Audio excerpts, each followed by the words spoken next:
उपस्थित भक्तों का हार्दिक अभिनंदन करते हैं इस शाम को गीता कक्षा में। आज हम श्रीमद् भगवद गीता यथारूप के अध्याय 1 से श्लोक संख्या 9 पढ़ेंगे।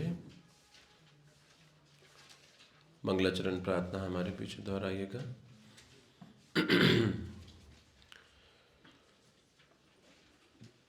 ओम नमो भगवते वासुदेवाय।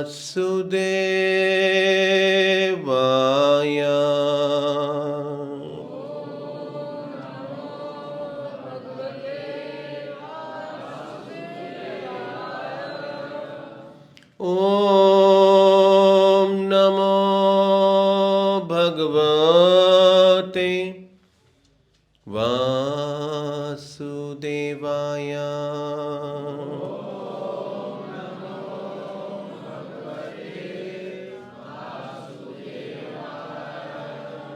ओम नमो भगवते वासुदेवाय।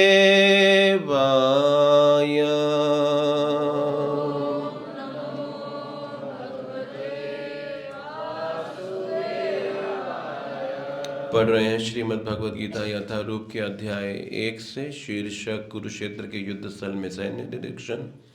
श्लोक संख्या 9। अन्ये च बहवः शूरा मद अर्थे त्यक्त जीविता नाना शस्त्र प्रहरणा सर्वे युद्ध विशारदा। अन्य च बहवः शूरा मद अर्थे त्यक्त जीविता नाना शस्त्र प्रहरणा सर्वे युद्ध विशारदा। अन्य च बहवः शूरा मद अर्थे त्यक्त जीविता नाना शस्त्र प्रहरणा सर्वे युद्ध विशारदा। अन्य च बहवः शूरा मद अर्थे त्यक्त जीविता नाना शस्त्र प्रहरणा सर्वे युद्ध विशारदा। शब्दार्थ। अन्य सब च भी बहवा अनेक शूरा वीर मत अर्थे मेरे लिए त्यक्त जीविता जीवन का उत्सर्ग करने वाले नाना अनेक शस्त्र आयुध प्रहरणा से युक्त सुसज्जित सर्वे सभी युद्ध विशारदा युद्ध विद्या में निपुण। अनुवाद व तात्पर्य श्री प्रभुपाद जी के द्वारा।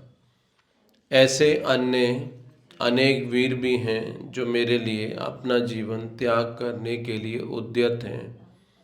वे विविध प्रकार के हथियारों से सुसज्जित हैं और युद्ध विद्या में निपुण हैं। दोहराइएगा।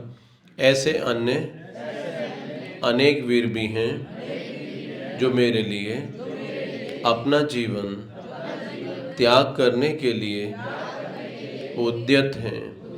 वे विविध प्रकार के हथियारों से सुसज्जित हैं और युद्ध विद्या में निपुण हैं। तात्पर्य पढ़ रहे हैं, ध्यान से सुनेंगे। जहाँ तक अन्यों का यथा जयद्रथ, कृतवर्मा तथा शल्य का संबंध है, वे सब दुर्योधन के लिए अपने प्राणों की आहुति देने के लिए तैयार रहते थे। दूसरे शब्दों में यह पूर्व निश्चित है कि वे सब पापी दुर्योधन के दल में सम्मिलित होने के कारण कुरुक्षेत्र के युद्ध में मारे जाएंगे। निसंदेह अपने मित्रों की संयुक्त शक्ति के कारण दुर्योधन अपनी विजय के प्रति आश्वस्त था। ओम अज्ञानतिमिरन्धस्य ज्ञानाञ्जनशलाकया चक्षुरुन्मीलितं येन तस्मै श्रीगुरवे नमः। श्रीचैतन्यमनोभीष्टं स्थापितं येन भूतले स्वयं रूपकदा मह्यं ददाति स्वपदान्तिकं। नमां विष्णुपादाय कृष्णपृष्ठाय भूतले श्रीमते भक्तिवेदांत स्वामिनिति नामिने। नमस्ते सारस्वते देवे गौरवाणी प्रचारिणे निर्विशेष शून्यवादी पाश्चात देश तारिणे। हरे कृष्णा। तो आज के इस श्लोक में अन्य च बहवः शूरा मदर्थे त्यक्त जीविता नाना शस्त्र प्रहरणा सर्वे युद्ध विशारदा। इस श्लोक के वक्ता का नाम है दुर्योधन, और दुर्योधन शब्द का अर्थ है जिसने बुरे कारण के लिए युद्ध किया। दुर्योधन, उसका जन्म का नाम था सुयोधन, क्योंकि उसके कार्य ऐसे थे जो सु नहीं दुर थे, इसलिए नाम हो गया दुर्योधन। तो दुर्योधन ये श्लोक कह रहे हैं आचार्य द्रोण से युद्ध के प्रारंभ से पूर्व, युद्ध भूमि में, कुरुक्षेत्र युद्ध मैदान में। और यहाँ पर अभी उन्होंने अपने पूर्व श्लोकों में पहले पांडवों की सेना की तरफ से युद्ध करने वाले जो महारथी थे उनके नामों को गिनवाया, और उसके उपरांत अपनी तरफ से युद्ध करने वाले महारथियों के नाम गिनवाए। और अब ये कहने के बाद अब इस सार रूप में इस श्लोक को कह रहे हैं अन्य च बहवः शूरा, और भी बहुत हैं, और भी बहुत वीर हैं मद अर्थे, जो मेरे लिए युद्ध करने आए हैं। मद अर्थे, अन्य च बहवः शूरा मद अर्थे, मेरे लिए युद्ध करने आए हैं त्यक्त जीविता, यानी कि वो मेरे लिए प्राणों को त्यागने के लिए आए हैं यहां। तो दुर्योधन युद्ध का परिणाम क्या कह रहे हैं? त्यक्त जीविता, यानी कि वो मेरे लिए सब अपने प्राणों को त्याग देंगे। तो इसका अर्थ हुआ कि इस युद्ध भूमि से कौरवों की तरफ से कोई भी जीवित वापस नहीं जाने वाला है, और इसकी भविष्यवाणी दुर्योधन स्वयं कर रहे हैं। तभी तो कह रहे हैं मद अर्थे त्यक्त जीविता, मेरे लिए वो यहां पर अपने प्राणों को त्यागने के लिए आए हैं। और यही वास्तविकता बन गई। वो सब के सब जो आए कौरवों की तरफ से, वो अपने प्राणों को त्याग कर ही गए। और किसके लिए? दुर्योधन के लिए। एक दृष्टि से दुर्योधन के लिए नहीं, वो सब अपने लिए लड़ रहे थे, क्योंकि इस संसार में मित्रता एक अपने आप में बहुत बड़ा धोखा है। इस जगत की मित्रता नहीं है, वो धोखाधड़ी है। क्योंकि कोई हमारा मित्र रहता है और हम किसी के मित्र रहते हैं तभी तक जब तक हमें उससे कुछ लाभ मिलता है। जिस दिन हमें हमारे मित्र लाभ ना दें, अब हम उन्हें अपने मित्र नहीं मानेंगे या उनसे मैत्री नहीं रखेंगे। तो इस संसार की जो फ्रेंडशिप्स हैं वो है सेल्फ सेंटर्ड, जिसे कहते हैं अपने आप को केंद्र बनाकर की जाने वाली, अपने लाभ हेतु। तो उसके बीच में कुछ अपने हित छुपे रहते हैं। इसीलिए दुर्योधन की तरफ से युद्ध करने वाले जितने भी राजा लोग आए, इन्हें दुर्योधन से कोई प्रेम नहीं था। फिर आप कहेंगे युद्ध क्यों कर रहे थे दुर्योधन की तरफ से? अगर दुर्योधन से प्रेम नहीं था तो दुर्योधन की तरफ से युद्ध किया क्यों इन लोगों ने? क्योंकि ये जानते थे कि अगर दुर्योधन राजा बना तो जो हम करना चाहते हैं वो हम कर पाएंगे। तो वो अपने लिए युद्ध कर रहे थे, ना कि दुर्योधन के लिए।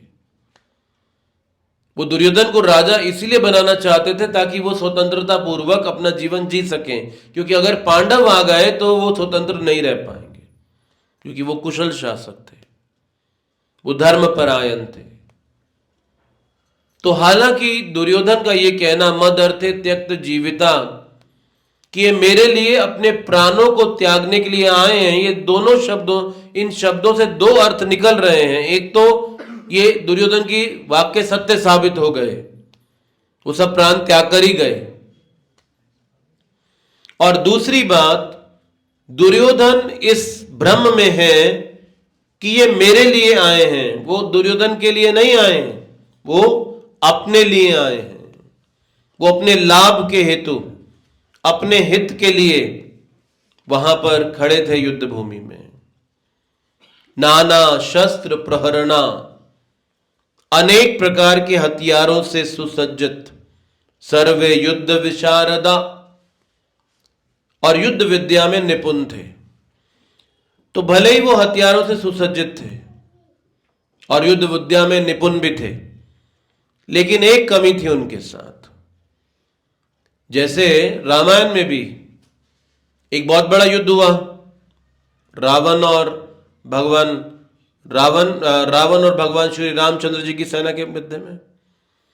अब जो रावण के सैनिक थे वो भी नाना शस्त्र प्रहरणा थे, उनके पास अनेक प्रकार के हथियार थे, सर्वे युद्ध विशारदा भी थे, वो हर प्रकार की युद्ध विद्या में निपुण भी थे, लेकिन फिर भी वो सब मारे गए, पराजित हुए। अब दूसरी तरफ राम जी की सेना में जो सैनिक थे, नाना शस्त्र, उनके पास शस्त्र ही नहीं थे। वो लड़ने आए थे लेकिन शस्त्र नहीं थे उनके पास, बस लड़ते वक्त पत्थर उठा के फेंकते थे, चट्टाने उठा लेते थे, पेड़ उखाड़ कर मार देते थे। यही शस्त्र थे उनके, नाना शस्त्र। सर्वे युद्ध विशारदा, उनको कोई युद्ध कला की ट्रेनिंग नहीं मिली हुई थी।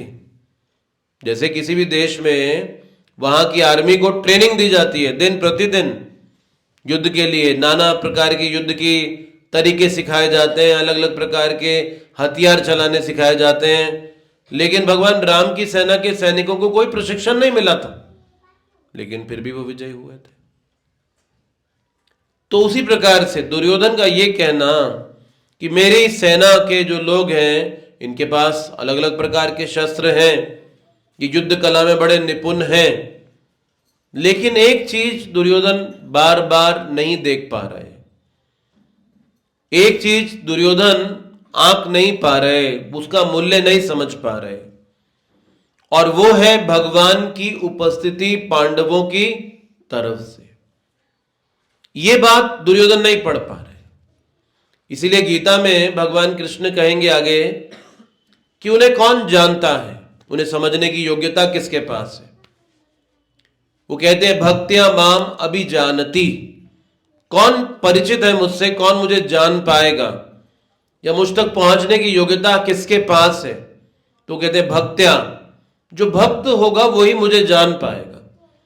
तो भगवान को जानने की जो योग्यता है वो कोई बाह्य नहीं है, वो योग्यता भक्ति की है। तो इसीलिए दुर्योधन कृष्ण की उपस्थिति के बावजूद कृष्ण को क्यों नहीं समझ पा रहा था, क्योंकि भक्त्या ये कमी थी, ये नहीं था, भक्ति भावना नहीं थी। वो हालांकि जानता था कि कृष्ण परम भगवान है, तो ये जान लेना भगवान कौन है काफी नहीं है। भले हम जानते हो जैसे भारत देश में ये संस्कृति यहां पर है, धर्मपरायणता यहां पर है, तो चाहे आप कितने भी बड़े नास्तिक क्यों ना हो भारत में जन्म लेने के बाद भी, फिर भी आप धर्म को समझते हैं, क्योंकि यहां रगों में धर्म है। अब ये बात यहां रहते हुए पल्ले नहीं पड़ेगी, जब आप थोड़ा विदेशों की भूमि में जाएंगे तो पता चलेगा कि इस अर्थ का, इस वाक्य का मतलब क्या है। आज पूरे विश्व भर के अंदर प्राय अधिकतर जनसंख्या मांसाहारी है। अगर ये इंडेक्स आप देखें कि विश्व का कौन सा देश जहां सबसे ज्यादा शाकाहारी पाए जाते हैं, तो वो आज भी भारत है। हालांकि ये संख्या बहुत जल्दी कम होती जा रही है। भारत में भी, भारत देश में भी संख्या बहुत कम होती जा रही है। पहले के समय में अधिकतर लोग शाकाहारी थे, लेकिन अभी कम होता जा रहा है ये आंकड़ा। लेकिन अगर ये तुलना पाश्चात्य देशों से करें, तो जहां पर 95-96% पॉपुलेशन मीट ईटर्स की है, नॉन वेजिटेरियंस की है, उसकी तुलना में भारत में आज भी 50-60% लोग शाकाहारी हैं। अब जनसंख्या की तुलना में लगाएंगे तो बहुत अधिक मात्रा में निकल आएगा ये, क्योंकि ओवरऑल जनसंख्या ही इतनी है कुल। तो अभिप्राय है कि भारतीय संस्कृति का प्रभाव भारत में रहने वाले हर व्यक्ति पे होता ही है, चाहे आप नास्तिक हो, आस्तिक हो, कुछ भी क्यों ना हो, वो संस्कृति का प्रभाव तो पड़ता ही है। तो इसीलिए ये बात समझ पाना हमारे लिए थोड़ा मुश्किल है कि जिस तरह से दुर्योधन के सामने कृष्ण थे और दुर्योधन जानते थे कृष्ण कौन है, दुर्योधन जानते थे इस बात को, तो उसी तरह से हम भारतीय भारत में जन्म लेने के बाद ये बात जानते हैं भगवान है। लेकिन जब तक आप भगवान के लिए कुछ करेंगे नहीं, तब तक भगवान का साक्षात्कार आप अपने जीवन में नहीं प्राप्त कर सकते। और हमारी जो विश्वास और हमारी जो शरणागति है, वो सिर्फ जानने से नहीं होगी, वो कुछ करने से होगी भगवान के लिए। अब आप भगवान के लिए जब कुछ करेंगे, तो ये जो एक्सपीरियंस भगवान का आपको आपके जीवन में देगा, ये आपका विश्वास जो है ना भगवान के प्रति बढ़ाएगा। और आप जितना भगवान के लिए करेंगे, उतना आपका अनुभव भगवान के प्रति बढ़ता जाएगा, इस हद तक कि आप फेस टू फेस भगवान को देख पाएंगे। तो भगवान को पाने का रास्ता, जैसे रूप गोस्वामी जी ने कहा, सेवन मुखे ही जिह्वा दो स्वयं एव स्फुरतदा, यानी कि भगवान को जानने के लिए सेवन मुखे, सेवा की भावना से जानना होगा, यानी भगवान के लिए कुछ करना होगा। अब जब तक हम इस स्तर पे नहीं आएंगे, तो भले हम जाने कि भगवान है, भले हम जाने कि यहां भगवत गीता भगवान की वाणी है, भले हम जाने कि हम कौन हैं, भगवान के अंश हैं और जीवन का लक्ष्य क्या है, लेकिन फिर भी कुछ करेंगे नहीं। तो इसलिए जानना अपने आप में पर्याप्त नहीं है, हम सिर्फ जानते मात्र हैं। जैसे प्रभुपाद जी के पास, जब प्रभुपाद वृंदावन में थे, तो उनके पास एक व्यक्ति आया जिसको मिलवाया गया प्रभुपाद जी से, और कहा स्वामी जी देखो, ये 700 श्लोक गीता के जानता है। जानता है मतलब कंठस्थ है, ये कंठस्थ है इसको पूरी गीता, और ये पूरी की पूरी गीता के 700 श्लोक 45 मिनट में बोल देता है। भगवान कृष्ण ने भी 45 मिनट में गीता पूरा बोला। ये संवाद जो है पूरा, ये इसको 45 मिनट लगा पूरा। तो ये 45 मिनट में पूरी गीता बोल देता है, कंठस्थ है इसको। तो अब जिस समय ये परिचय प्रभुपाद जी से करवाया जा रहा था, तो उस समय प्रभुपाद जी अपनी डेस्क में बैठे कुछ लिख रहे हैं, तो उन्होंने अपना सर भी ऊपर नहीं उठाया और देखा भी नहीं, और कहते हैं क्या तुम 45 मिनट गीता जी सकते हो? क्या कहा गया? 45 मिनट में पूरी गीता ये सुना सकता है। पर प्रभुपाद जी ने क्या पूछा कि क्या तुम 45 मिनट गीता जी सकते हो? उस व्यक्ति ने कोई उत्तर नहीं दिया इस बात का। अब प्रभुपाद जी कहते हैं अच्छा छोड़ो, क्या 45 सेकंड गीता जी सकते हो तुम? और उसके पास इस बात का कोई उत्तर नहीं था। तो सिर्फ जानना पर्याप्त नहीं है, करना आपके जीवन में बदलाव लाएगा।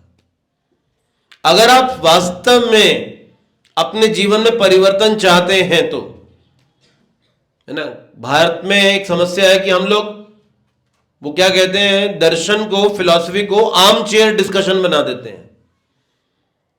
मतलब कि जैसे कुछ टाइम पास करने के लिए बातें चाहिए होती है ना, कुछ मसाला, तो भारत देश में हमने शास्त्रों को टाइम पास का मसाला बना दिया। गप्पे लगाने के लिए कुछ चाहिए तो चलो टाइम पास करने के लिए वो राम जी ने ये किया तो कृष्ण जी ने ये किया और सीता जी ने ये किया, लेकिन ना हमारा जीवन उनके आसपास फटकेगा और ना उस चीज का कोई प्रदर्शन हमारे जीवन से होगा। तो इसीलिए जानना पर्याप्त नहीं है, इसके लिए हमें साक्षात्कार चाहिए। अब वो साक्षात्कार जब आप भगवान की सेवा करोगे तभी मिलेगा, और सर्वप्रथम सेवा जीवा से की जाएगी। प्रारंभिक सेवा जीवा से होगी। अब आप कहें जीवा से कैसे सेवा होगी, तो जीवा दो काम करती है। क्या काम करती है? एक तो सारा दिन कुछ उगलती है, बोलते हैं ना कुछ ना बड़बड़ बड़बड़ कुछ करते हैं। तो प्रभुपाद जी लिखते हैं कि जैसे मेंढक हर समय टर टर करता है, वैसे हम भी सारा दिन टर टर करते हैं, मेंढक की तरह, है ना। तो अब मेंढक टर टर करता है, लेकिन मेंढक की टर टराहट को सुन के आता कौन है?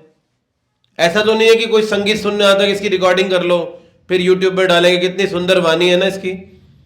ऐसा तो नहीं होता। उसको सुन के सांप आता है, वो इनविटेशन है उसकी टरटराहट सांप को, और सांप उसे अपना भोजन बनाता है। तो उसी तरह से जब हम सारा दिन अनावश्यक बातें बोलते हैं जिनकी कोई आवश्यकता नहीं होती, ये जो वाणी है ये भी भगवान की शक्ति है, इसे भगवान के गुणगान में ना लगा के हम अनावश्यक विषयों में लगाते हैं, और इस वाणी का बहुत बड़ा प्रभाव हमारी खुद की चेतना पर पड़ता है। आप जैसे वाक्य बोलेंगे आपके विचार भी वैसे ही होते हैं, आपके विचारों पे उसका प्रत्यक्ष प्रभाव पड़ता है। तो इसीलिए जब तक आप भगवान से जुड़े वाक्यों को बोले ना, भगवान के नामों का उच्चारण ना करें, अब मन में वैसा ही, अब जैसे मान लो किसी से लड़ाई करो, आप किसी की निंदा करो, किसी के अवगुण देखकर आधा घंटा उसकी हालत खराब करो आप, तो फिर क्या होगा? अब उसका तो कुछ जाए या ना जाए, जैसा वो है वैसा तो रहेगा, लेकिन आपका मन अशांत हो जाएगा उसके बाद। अब यही आप किसी की प्रशंसा कर लो और फिर देखो आपके मन पे इसका क्या इफेक्ट आता है, मन हमारा शांत हो जाता है। तो इसका मतलब वाणी का मन पे प्रभाव पड़ता है, इस वाणी से मन में प्रभाव आता है हमारे। तो जैसे प्रभुपाद जी ने कहा कि मेंढक की टरटराहट सांप को निमंत्रण देती है। अब हम सारा दिन बोलते हैं, सुबह से शाम बोलते हैं, बोलते रहते हैं, तो ये क्या इनविटेशन है? मृत्यु को बोलती है। तो मृत्यु हमारे समीप निकट आ जाती है, जैसे सांप मेंढक के समीप आ जाता है। तो जीवा का क्या काम है? कुछ उगलना और साथ में कुछ निगलना।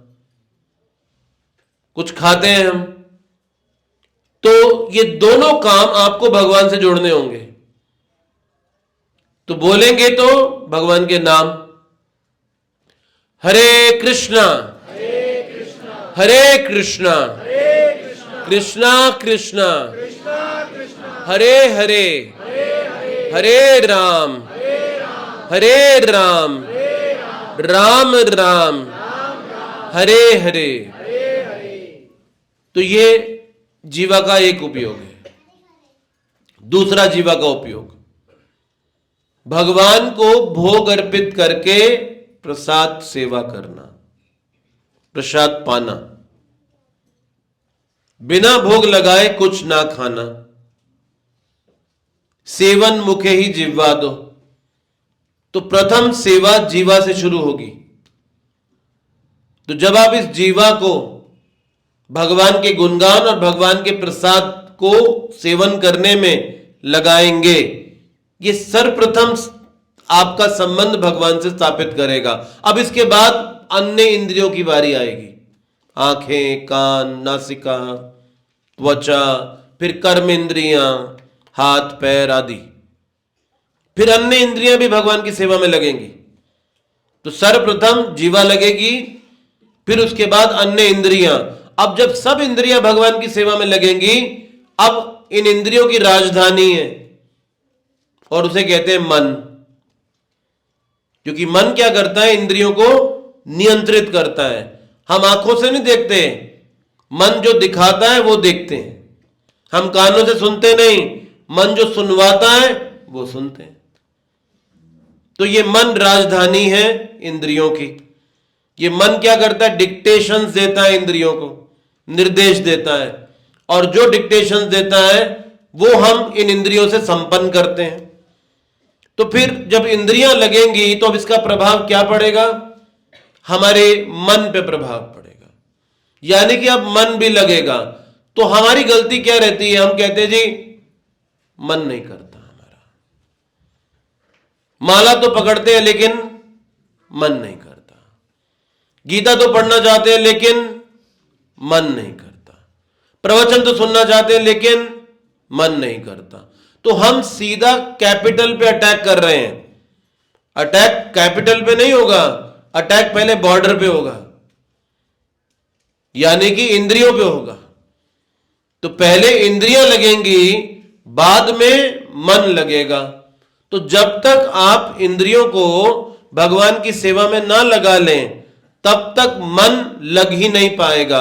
और जब मन लगना शुरू होगा तो अब बाह्य आकर्षण अपने आप बंद हो जाएगा। आज भी भक्ति पथ पे चलते भी बाह्य आकर्षण क्यों है?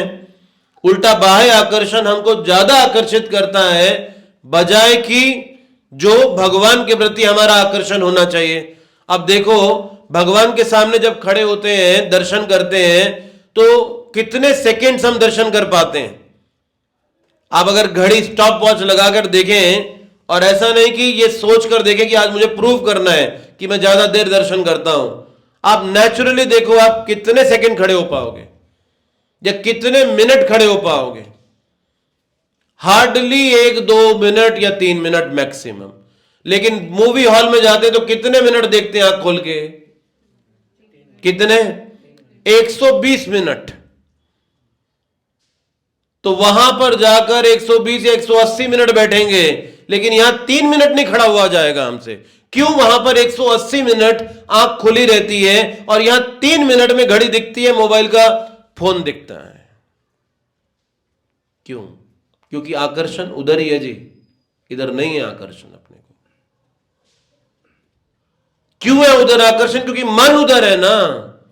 अब जब मन इधर आएगा तो फिर आप सारा दिन खड़े हो जाओगे भगवान के सामने और हिलना नहीं चाहोगे। आप सारा दिन नाम जप कर लोगे, आप छोड़ना नहीं चाहोगे। सारा दिन सेवा कर लोगे, हटना नहीं चाहोगे। तो इसके लिए पहले क्या करना होगा? क्रम से ही चलेगा। सेवन मुखे ही जीवा। तो सबसे पहले जीवा, फिर अन्य इंद्रियां, और फिर मन, और फिर धीरे धीरे बुद्धि। मन बुद्धि निवेश है। 12वें अध्याय में पढ़ेंगे जाकर आप, जहां भगवान कहेंगे क्या? अपने मन को और अपनी बुद्धि को मुझ में लगाओ। आज मन लगा है संसार में, बुद्धि लगी है योजना बनाने में कि संसार का भोग कैसे किया जाए, तरीके ढूंढने में, प्लानिंग करने में, योजना बनाने में कि कैसे इस संसार को भोगा जाए। नए नए तरीके ढूंढते हैं हम, नए नए तरीके। जैसे प्रभुपाद जी को एक बार हिप्पियों के समुदाय ने बुलाया। ये हिप्पी रहते थे किधर? सैन फ्रांसिस्को नाम के शहर में, अमेरिका का एक शहर है। और वो हिप्पी थे, वो उन्होंने प्रभुपाद जी को प्रवचन के लिए बुला लिया कि आइए स्वामी जी हमारे बीच में एक प्रवचन के लिए आइए। प्रभुपाद जी को भी मौका लगा कि ठीक है चलो, इतने सारे लोग मिलेंगे, गीता सुनाऊंगा, जिनको सुनाने के लिए मैं इतनी दूर भारत से अमेरिका आया। तो आज अवसर आया इतने सारे लोगों को एड्रेस करने का, तो मैं क्यों छोड़ूं। जब पहुंचे तो बड़े अजीबोगरीब तरह से दृश्य नजर आए। और क्या था? सब जगह जो है ना, सब लोगों ने केले के रंग के कपड़े पहने हुए थे, और सब जगह ऐसा वो डेकोरेशन किया था केले के जैसा। तो प्रभुपाद जी ने बोला ये क्या हो रहा है? तो उसका नाम था बनाना पार्टी, जहां पे प्रभुपाद जी को बुलाया गया था। उसका थीम था बनाना, तो केले के थीम की ये पार्टी थी। तो था क्या, तो प्रभुपाद जी को बताया गया भाई इन हिप्पियों ने एक नया तरीका ढूंढा है कि जब ये केले के छिलके को जलाते हैं तो उससे धुआं निकलता है और उसमें ड्रग्स रख कर लेते हैं तो उससे ज्यादा नशा होता है। और ये तरीका जब से ढूंढा तो ये बड़े खुश हैं कि ये नई इन्वेंशन मिल गई नशा ज्यादा करने की, तो इसलिए इन्होंने इसके अवसर में ये सेलिब्रेशन रखा है बनाना पार्टी। प्रभुपाद जी कहते हैं मैंने भारत में कई तरीके देखे केले के, लेकिन ये पहली बार सुना, आज तक नहीं देखा ऐसा, ये क्या तरीका है। तो अब प्रभुपाद जी ने प्रवचन दिया उनको, प्रवचन देने के बाद कीर्तन किया, कीर्तन प्रवचन देके आ गए।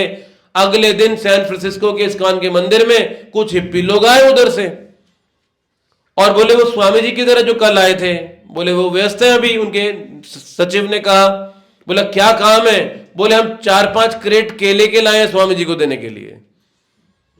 तो प्रभुपाद जी को बताया गया कि वो आए हिप्पी लोग आपके लिए 4-5 क्रेट लाए हैं केले के। तो प्रभुपाद जी कहते हैं चलो कुछ तो समझ में आया, भगवान की सेवा भी करनी चाहिए उन्हें।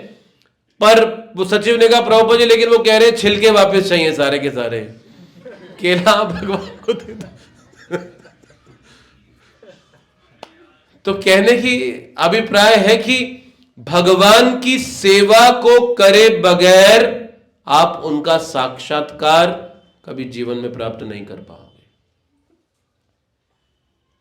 वो इसी तरीके से जाने जा सकते हैं और कोई तरीका ही नहीं है उन भगवान को जानने का।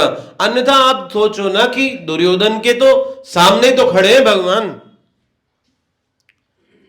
जिनको पूरी दुनिया ढूंढ रही है। जैसे हस्तिनापुर में जब भगवान कृष्ण पांडवों के साथ रह रहे थे तो जितने भी ऋषिगण थे, तपस्वी थे, जो कि हिमालयों पे रहते हुए बड़ी कड़ी तपस्या किया करते थे, सब छोड़ के पहाड़ों को हस्तिनापुर में आके रहते थे।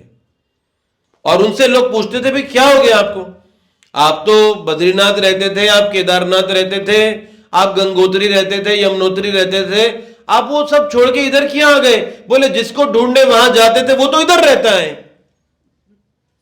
जिसको ढूंढने के लिए वहां जाते थे वो तो यहां रह रहे, तो हम उधर जाकर क्या करेंगे। तो कृष्ण तो हस्तिनापुर रह रहे थे। अब ये ऋषिगण जानते थे कि ये वो परम भगवान है जो अपने धाम को छोड़कर अपनी इस लीला को करने के लिए यहां आए हैं, और इसीलिए वो सब तपस्याओं को और अपनी साधनाओं को त्याग के उधर ही रह रहे थे। लेकिन वो दुर्योधन जिससे भगवान इतना व्यवहार कर रहे थे, उसको जाके समझा रहे थे कि देख दुर्योधन 5 गांव दे दे इन पांडवों को, हालांकि इनका राज्य है ये, फिर भी ये 5 गांव में मान जाएंगे, ये मेरा तेरे को आश्वासन है, तू सिर्फ 5 गांव दे दे, बाकी सारा तेरा है। वो तब भी नहीं मान रहा था, कहता था सुई के नोक के बराबर भूमि भी नहीं देने वाला मैं तो, 5 गांव तो बहुत बड़ी बात कर दी तुमने। अब भगवान उससे शांति दूत बनकर गए हैं। अब आप विचार करें, वो परम भगवान जो कि सर्व कारण कारणम है, और वो परम भगवान पांडवों के लिए एक साधारण दूत तक बन गए समझौता कराने के लिए। लोग आरोप लगाते हैं देखो ये जो गीता है, ये जो गीता है ये उन भगवान की गीता है जिसने युद्ध करवाया, जिसने इनसे करोड़ों लोगों को मरवा दिया। अरे वो भगवान ने इतना प्रयास किया कि युद्ध ना हो, लेकिन कभी कुछ ऐसी व्यवस्था, कहते हैं लातों के भूत बातों से नहीं मानते। तो वही बात थी कौरवों के साथ, जिसके लिए भगवान ने अंततः इस युद्ध को ही समाधान रूप में प्रस्तुत रखा। तो अब वो दुर्योधन जानता तो था कि कृष्ण भगवान है, लेकिन फिर भी क्यों नहीं उसको इस बात का साक्षात्कार होता था, क्योंकि सेवा में नहीं लगा था भगवान की। और पांडव उन भगवान की सेवा में लगे थे, इस कारण से उन्हें भगवान का साक्षात्कार था।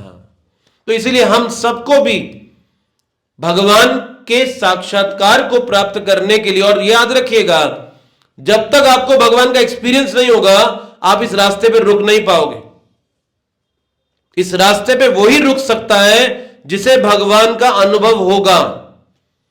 क्योंकि अन्यथा इस रास्ते पर आप क्या करोगे रुक के, मिलेगा क्या? कितने दिन प्रसाद आकर्षित करेगा आपको? कुछ ही देर आकर्षित कर सकता है वो। तो आकर्षित क्या करेगा? भगवान का अनुभव, जो आपको बांध देगा, जो आपको हिलने नहीं देगा, जो आपको खींचता रहेगा, जो आपको आगे बढ़ाता रहेगा। और उस अनुभव को पाएंगे कैसे आप? अब वो तो आंख से दिख नहीं रहे, अर्जुन के सामने भगवान आंख से दिखते थे, हमें तो आंख से दिख नहीं रहे, तो फिर उस अनुभव को कैसे पाएंगे? उस अनुभव को भगवान की वाणी के संबंध में पाएंगे आप।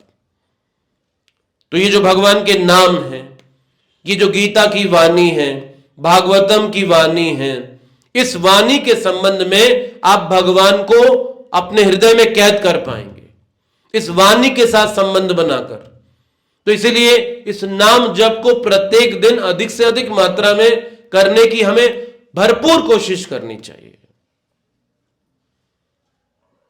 और फिर साथ ही साथ इन वैदिक शास्त्रों का श्रवण करना चाहिए। ये श्रवण से सीखे जाते हैं। पौराणिक विधि क्या है, वैदिक विधि क्या है कि इन शास्त्रों को गुरुकुल में जाके पढ़ा जाता था। ये गूगल रिसर्च का मामला नहीं है कि गूगल में जाके रिसर्च करेंगे और शास्त्र सीखेंगे, नहीं जान पाएंगे आप, भ्रमित हो जाएंगे। उल्टा इन शास्त्रों को किसी विशेषज्ञ से सीखा जाता है। तद्विधि प्रणिपातेन परिप्रश्नेन सेवया उपदेक्षन्ति ते ज्ञानम ज्ञानिना तत्वदर्शिना। तत्वदर्शी का मतलब है जिसने सत्य का दर्शन किया है, वही सत्य का दर्शन करवा पाएगा आपको। जैसे श्रील प्रभुपाद जी अब पूरी दुनिया को 12 साल के समय में इस सत्य का दर्शन करवा दिया उन्होंने। अब एक भारतीय, 70 वर्ष का भारतीय 1965 में अमेरिका चला गया, और वो अमेरिकी 20-25 वर्ष के थे जो प्रभुपाद जी के संपर्क में आए। और उस समय अमेरिका और भारत में बहुत डिफरेंस था। आज थोड़ा कम रह गया अंतर, जो अमेरिका में मिलता है वो भारत में भी मिलने लगा। आज वैसी सुविधा इधर भी आने लगी है, लेकिन उस समय जमीन आसमान का अंतर था। और वो सब अमेरिकी इतनी सब सुविधा संपन्नता होते प्रभुपाद से आकर्षित क्यों थे? क्योंकि सत्य का दर्शन करवा रहे थे ना। तो इसीलिए ये विशेषज्ञ के पास जाकर सीखा जाता है। ये गूगल रिसर्च से नहीं सीखा जाता, ये यूट्यूब से भी नहीं सीखा जाता। कि आप सोचें आप उधर से भी सीख लेंगे, नहीं सीख पाएंगे। इसे सीखा जाएगा कहां से? जहां पर कोई विशेषज्ञ होगा जो हमें सत्य का दर्शन करवा पाएगा। और यही विधि है शास्त्र जानने की। तो ये शास्त्र भगवान की वाणी, और जब तक इस वाणी से हमारा संबंध ना बने, अब किधर तो संबंध चाहिए, जीव को कहीं ना कहीं तो आश्रय चाहिए ना। हम इस संसार में आश्रय ढूंढते हैं, हम सब इस संसार में आश्रय ढूंढते हैं। तो जीवात्मा को आश्रय चाहिए, लेकिन अगर वो आश्रय भगवान के आश्रय में नहीं ढूंढेगा तो इस संसार में किधर ढूंढेगा? और जिधर अब जब इस संसार में ढूंढेगा तो ये संसार सक्षम नहीं हमें आश्रय देने के लिए। और जिधर भी आश्रय लेंगे वो क्या है? टेम्परेरी। जैसे मानो हम घर बनाते हैं, ये सोचते कि घर हमको सुरक्षित रखेगा, लेकिन वो हमेशा नहीं रह सकता। वो कभी कभी उसी घर के नीचे दब के लोग मर जाते हैं।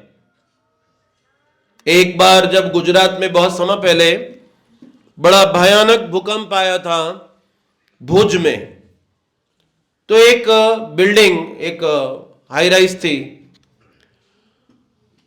उसके आसपास कई टावर्स बने हुए थे, और जब ये भूकंप आया तो वो सब हिल रहे थे। तो एक माताजी अपने घर में बैठी देख रही है कि सामने वाला बिल्डिंग में क्रैक आ रहा है, वो 2 भाग में बट रही है धीरे धीरे। ये डर गई और ये जल्दी से कूदती फांदती सीढ़ियां वो बिल्डिंग से अपनी जिधर इसका जिस टावर में इसका अपार्टमेंट था बाहर निकल आई और मैदान में आके खड़ी हो गई। और इसके सामने कई बिल्डिंग धाराशायी धंसती हो जा रही थी, और उसमें लोग थे और वो मर रहे थे अंदर फंसे हुए। और ये क्या सोच रही, मैं कितनी भाग्यशाली, देखो मैं कितनी सुरक्षित हूं, मुझे समय पे पता चल गया, मैंने समय पे अनुभव कर लिया, आती इस आपदा को देख लिया और मैं कैसे सुरक्षित अपने आप को बाहर निकाल कर ले आई। अब बाहर खड़ी बड़ी तसल्ली से इसको बड़ी शांति अनुभव हो रही कि मैं बच गई, लेकिन पीछे इसके एक इमारत गिरी और जैसे ही गिरी उसका इतना बड़ा कांच का टुकड़ा उड़ता आया और इसकी पूरी गर्दन काट के निकल गया। तो हम आश्रय लेते हैं घर का कि यह हमें सुरक्षा देगा, लेकिन कभी वो घर ही हमारी मृत्यु का कारण बन जाता है। इसीलिए इस संसार में किधर भी सुरक्षा नहीं है, यानी कि जो सबसे ज्यादा सुरक्षित स्थान भी होगा ना, वो भी असुरक्षा का केंद्र बन जाएगा हमारे लिए।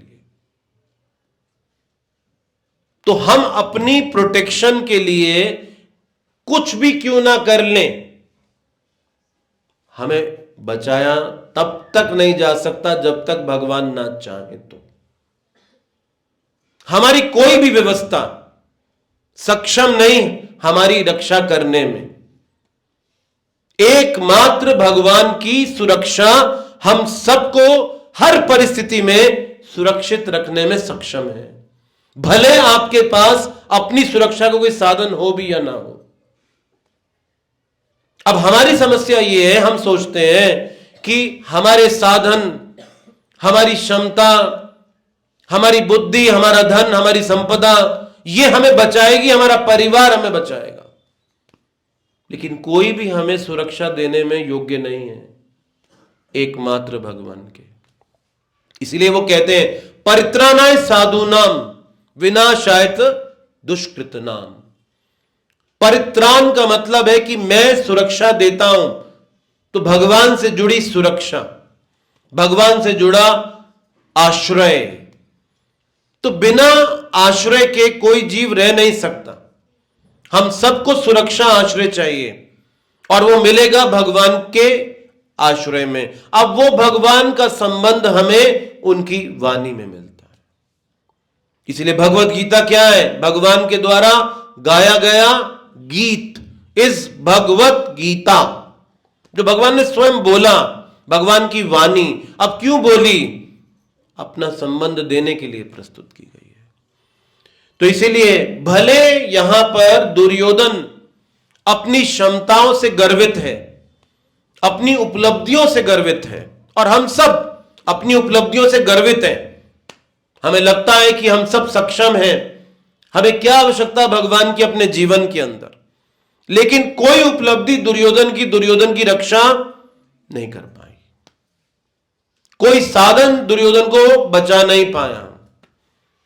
और वो यहां क्या कह रहा है? मद अर्थे त्यक्त जीविता, ये सब मेरे लिए प्राण त्यागने आए। और सत्य ही हो गया, सबको प्राण त्यागने ही पड़ गए, जो कि आए प्राण त्यागने थे। अब देखो दुर्योधन कहता है मद अर्थे त्यक्त जीविता, ये सब मेरे लिए प्राण त्यागने आए।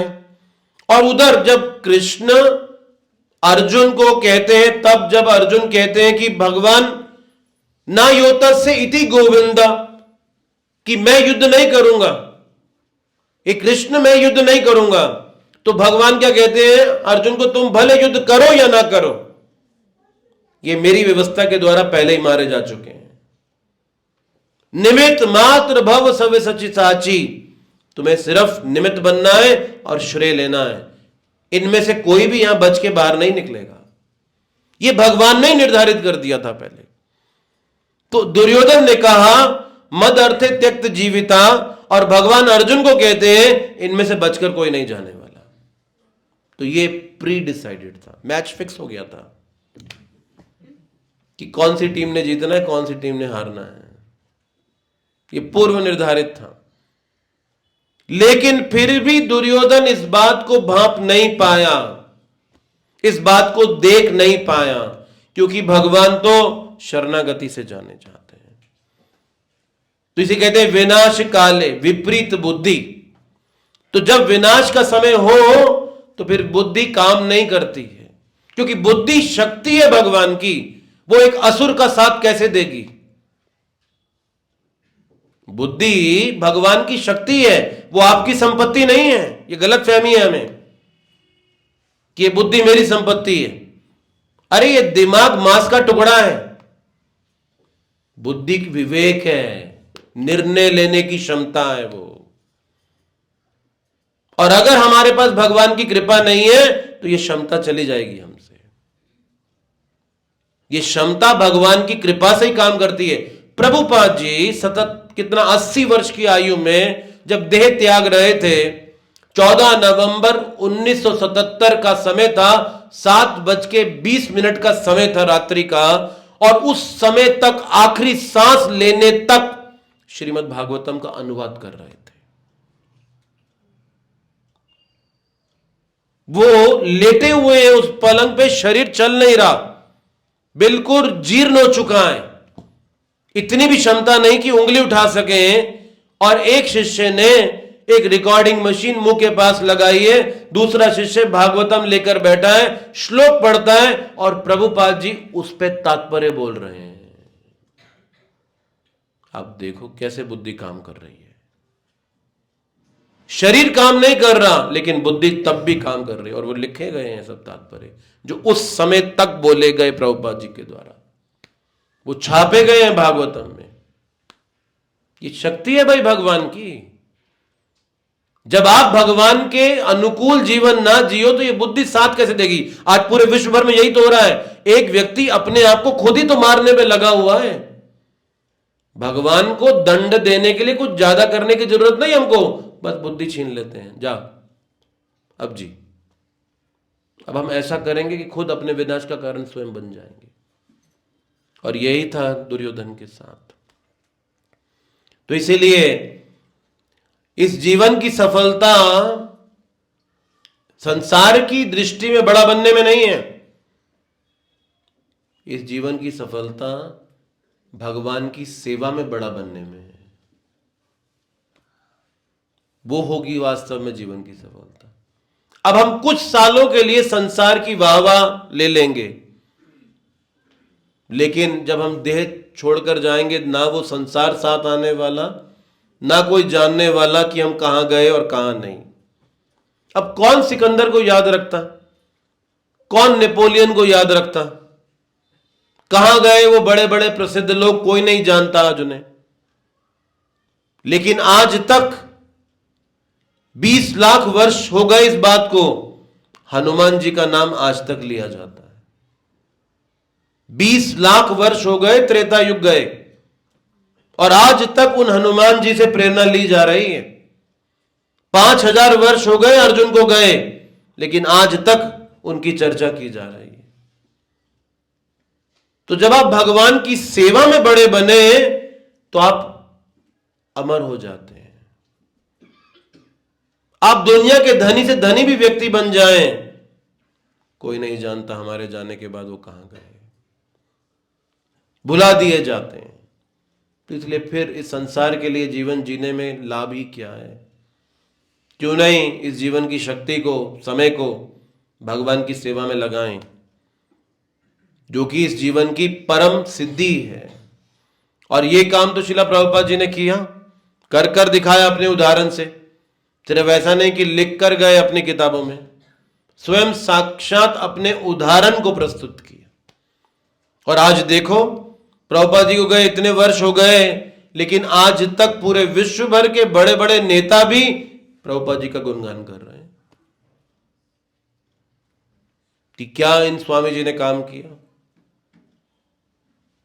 पूरे विश्व के किसी कोने में जाओ तो वहां पर आपको तिलक लगाए, धोती कुर्ता पहने, गीता पढ़ते पढ़ाते प्रभुपाद जी के अनुयायी नजर आएंगे आपको। तो वो उन्होंने एक जीवन भगवान की सेवा में दिया और आज पूरा विश्व उनके गुणगान में लगा है। तो इसीलिए ऐसा जीवन जीना चाहिए हमें कि भगवान की सेवा का जीवन, और ये जीवन गुणगान का बन जाता है। तो इसीलिए शिला प्रभुपाद जी ने इस महीने में हम सबके लिए एक सेवा निर्धारित की, और वो क्या है कि ना ही सिर्फ आप इस गीता को समझे, बल्कि इस गीता को लोगों तक पहुंचाइए, आप उनके जीवन को बदलिए। ये वो महीना है जिसमें गीता प्रदान की गई थी 5000 साल पहले। ये गीता जयंती का मास है।